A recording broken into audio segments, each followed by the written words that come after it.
Benvenuti al Meteo. Temporaneo aumento della pressione, tempo in prevalenza stabile. Sarà una giornata ancora fredda, ma il gelo russo verrà gradualmente sostituito da correnti più miti nel corso della settimana. Vediamo la situazione nel dettaglio.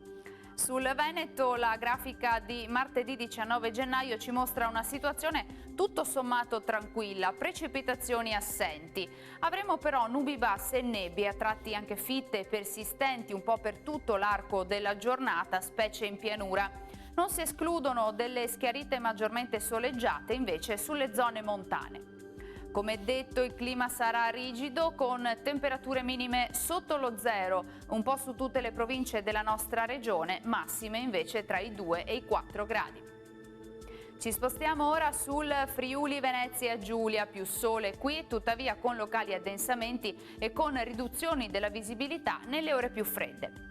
Temperature minime sopra lo zero solo a Trieste, valori massimi invece sui 5-7 gradi. Infine poche novità sul Trentino Alto Adige, anche qui sarà asciutto e soleggiato, vedete il cielo sarà al massimo poco nuvoloso con qualche innocuo addensamento. Temperature minime ancora ampiamente sotto lo zero, massime sui 2 gradi. Dal Meteo di Antena 3 per ora è tutto, grazie per l'attenzione e arrivederci al prossimo aggiornamento.